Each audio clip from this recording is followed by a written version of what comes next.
Bismillahirrahmanirrahim. Assalamualaikum warahmatullahi wabarakatuh. Perkenalkan, nama saya Rahel Dwi Maharani dengan nomor Stanbook 22579-011 dari Program Studi Perdagangan Internasional. Pada video kali ini, saya akan memenuhi tugas ke-7 mata kuliah Digitalisasi Perdagangan dan Keuangan Internasional. Nah, adapun judul materi yang akan saya bahas yaitu Digitalisasi Pendidikan Tinggi dan Riset di Negara-negara BRICS. Baik, yang pertama yaitu pendahuluan.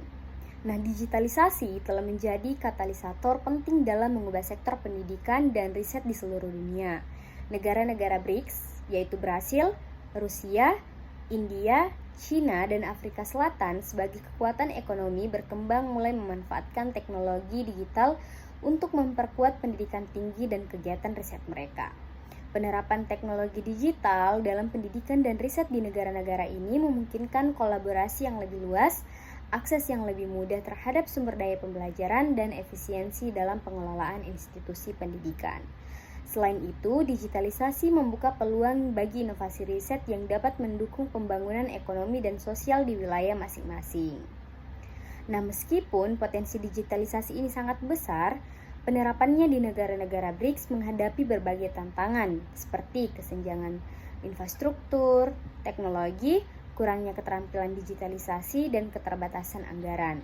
Namun, banyak inisiatif telah dijalankan untuk mengatasi kendala ini, termasuk investasi dalam infrastruktur digital dan pelatihan sumber daya manusia. Fokus pada digitalisasi di negara-negara BRICS ini menjadi relevan karena dapat berkontribusi dalam peningkatan daya saing global mereka serta mendukung tujuan bersama dalam mempercepat pertumbuhan ekonomi melalui pengembangan pendidikan tinggi dan riset yang inovatif dan inklusif.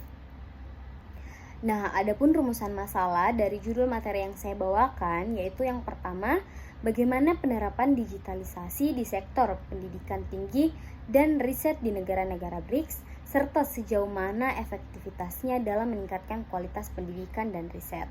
Yang kedua, apa saja tantangan utama yang dihadapi negara-negara BRICS dalam mengimplementasikan digitalisasi di bidang pendidikan tinggi dan riset. Dan yang ketiga yaitu bagaimana digitalisasi di negara-negara BRICS dapat berkontribusi pada peningkatan daya saing global dan pembangunan ekonomi masing-masing negara.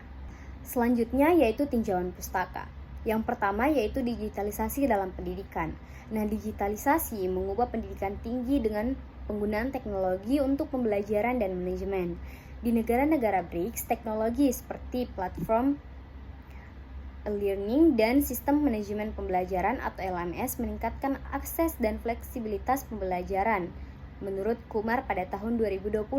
Namun, kesiapan infrastruktur dan keterampilan digital menjadi tantangan utama dalam penerapan teknologi yang efektif menurut Misra dan Jaiswal pada tahun 2019. Kemudian, tinjauan pustaka yang kedua yaitu transformasi riset melalui digitalisasi.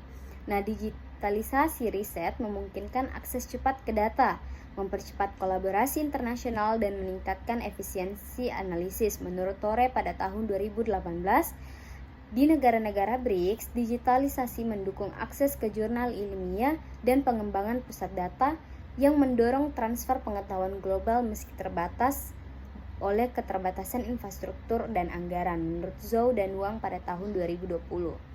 Tinjauan pustaka yang ketiga yaitu tantangan dan peluang di negara-negara BRICS. Nah, implementasi digitalisasi BRICS menghadapi kendala infrastruktur, kesenjangan keterampilan teknologi, dan regulasi terkait privasi data, menurut Santos dan Costa pada tahun 2019. Namun, BRICS memiliki peluang besar untuk meningkatkan daya saing global dengan strategi digitalisasi yang tepat yang didukung oleh populasi muda dan ekonomi yang berkembang menurut Sibanda dan Cheng pada tahun 2022.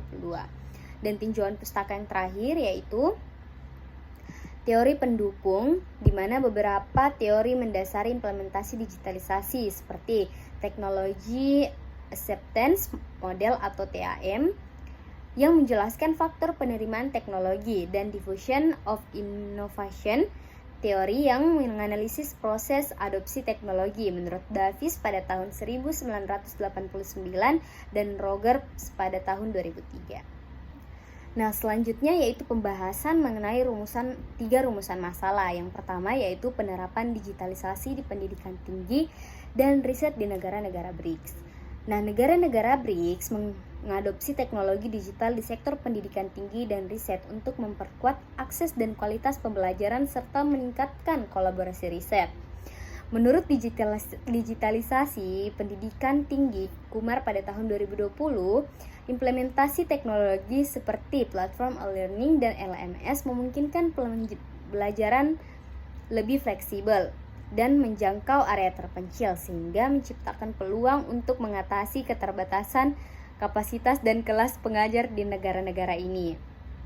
Namun menurut Misra dan Jaiswal pada tahun 2019, efektivitas penerapan ini bergantung pada kesiapan infrastruktur dan keterampilan digital yang masih menjadi kendala signifikan di beberapa wilayah BRICS.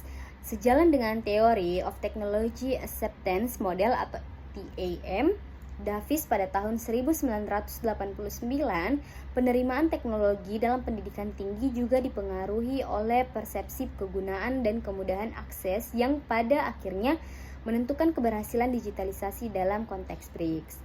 Kemudian yang kedua, tantangan utama dalam implementasi digitalisasi. Tantangan implementasi digitalisasi di negara-negara BRICS terkait dengan kesenjangan infrastruktur, keterampilan digital yang rendah, dan regulasi privasi data yang kompleks. Menurut Santos dan Costa pada tahun 2019, menekankan bahwa kekurangan infrastruktur digital membatasi kemampuan negara-negara ini untuk menyediakan akses teknologi secara merata, terutama di area rural. Nah, keterbatasan keterampilan teknologi di kalangan tenaga pendidik dan mahasiswa juga menghambat adopsi teknologi digital dalam pembelajaran dan riset sesuai dengan Diffusion of Innovation Theory oleh Rogers pada tahun 2003 yang menyatakan bahwa adopsi teknologi membutuhkan waktu serta upaya edukasi. Selain itu, regulasi terkait keamanan data yang berbeda-beda di setiap negara BRICS menambah kompleksitas dan mengelola data riset dan kolaborasi internasional. Kemudian yang ketiga yaitu kontribusi digitalisasi terhadap peningkatan daya saing global. Nah, digitalisasi di sektor pendidikan tinggi dan riset di BRICS berpotensi memperkuat daya saing global negara-negara ini dengan meningkatkan inovasi dan kolaborasi menurut World Economic Forum pada tahun 2020. Pendidikan dan riset yang terdigitalisasi mendukung terciptanya ekosistem pengetahuan yang mendorong pertumbuhan ekonomi.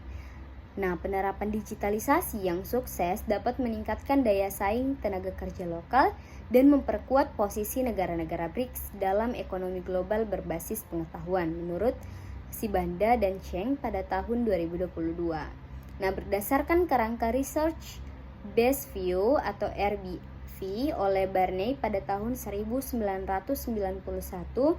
sumber daya teknologi dan manusia yang dimiliki oleh BRICS menjadi faktor penting untuk mewujudkan daya saing ini, terutama dengan pemanfaatan infrastruktur digital yang lebih baik dan pengembangan kompetensi digital yang lebih mendalam di kalangan mahasiswa dan peneliti. Nah, adapun kesimpulan yang dapat kita tarik pada pembahasan di atas yaitu digitalisasi di bidang pendidikan tinggi dan riset di negara-negara BRICS menawarkan peluang besar untuk meningkatkan akses, kualitas hidup, dan inovasi riset. Nah, meski menghadapi tantangan seperti keterbatasan infrastruktur dan kesenjangan keterampilan digital, upaya digitalisasi ini penting untuk memperkuat daya saing global di negara-negara BRICS. Keberhasilan digitalisasi akan memberikan dampak positif bagi pembangunan ekonomi dan ekosistem pengetahuan di negara-negara tersebut. Adapun saran yang akan saya masukkan yaitu pertama, peningkatan infrastruktur. Nah, investasi pada infrastruktur digital perlu diperluas untuk mendukung akses teknologi yang merata di semua wilayah, terutama itu di area yang terpencil. Kemudian yang kedua, pelatihan keterampilan digital. Nah, program pelatihan keterampilan digital untuk pengajar dan mahasiswa harus diperkuat agar implementasi teknologi lebih optimal dalam pendidikan dan riset. Kemudian saran yang terakhir yaitu kolaborasi dan regulasi. Nah, kolaborasi riset internasional perlu ditingkatkan, diiringi dengan pengembangan regulasi privasi data yang mendukung keamanan dan efisiensi penggunaan teknologi di sektor digital penggunaan teknologi digital di sektor pendidikan. Baik, itulah tadi penjelasan yang dapat saya sampaikan. Apabila ada kesalahan kata maupun kesalahan informasi yang saya berikan, saya memohon maaf sebesar-besarnya. Semoga apa yang saya sampaikan bisa bermanfaat bagi teman-teman yang menonton. Sekian dari saya. Wabillahi taufiq wal hidayah. Wassalamualaikum warahmatullahi wabarakatuh.